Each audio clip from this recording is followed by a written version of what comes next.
2 million people. You know, we had an event, just a very, very tragic event in Florida. I'm sure you all read about it a few days ago. 1 man killed, and the nation is in an uproar. The nation, our nation is in an uproar. But yet, 2 million people were wiped from the face of the earth by a government act. And yet, there are parts of this world that deny that even occurred. You know, we live in a different time today.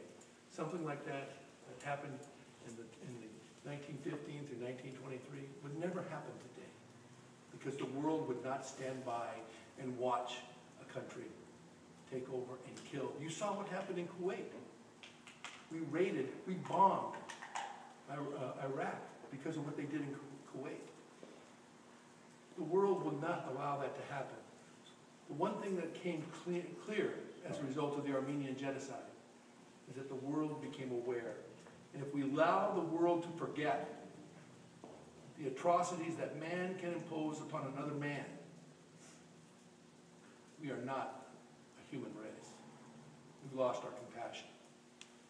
As the City Attorney of Los Angeles, it's incumbent upon me, because I have a bully pulpit. I have the ability to speak up. And I give speeches.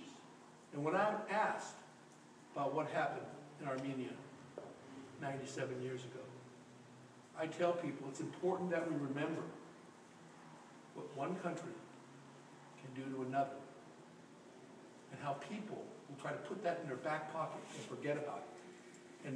And because they don't want to recognize that they can be as barbaric as what occurred in 1915. Can you imagine the government of the United States lining up men, women, and children to go on death marches and just wipe people out for not doing anything but living? The Armenians have always been a peace-loving people. Always. But yet political differences created a murderous, treacherous regime for 8 years. Reign of terror. And although, as you said, a lot of things good came out of bad, it would have been better if it had never occurred. Because each one of those lives were a precious life. You tell me which one of you tonight would want to give their life for some political purpose when you had no control over it. These were people who unwillingly were marched into death by barbarians. That's all you can call them, is barbarians. And it's a shame. I'm very, very disappointed to see that there are still states in the United States that do not recognize that this occurred. You know, we are a people in this country that enjoy freedom. Just a tremendous amount of people. People walk across a desert from another country to come here to enjoy just a taste of the freedom that we have that they don't have in their country. And Armenians are in Los Angeles County, and I'll tell you honestly, what a vibrant population in this county you represent.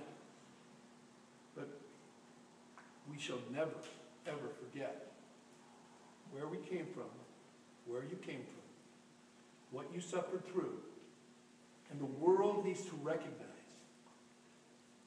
that this tragic event shall never be replicated again, not only in Armenia, but anywhere else in the world.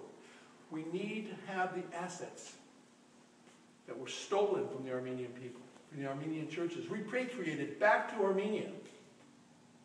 That has to happen. Reparations are only a part of making the Armenian people whole. Armenians have suffered, no doubt about it. But through that suffering, because of the strength of the Armenian people, we've prospered. And I look around this room, and I know so many Armenian people. There's one sitting right here that's a very good friend of mine, Chris Agajanian. The success that the Armenian people have brought to this country, their hard work, their innovations, their art, has only enriched the culture of this country.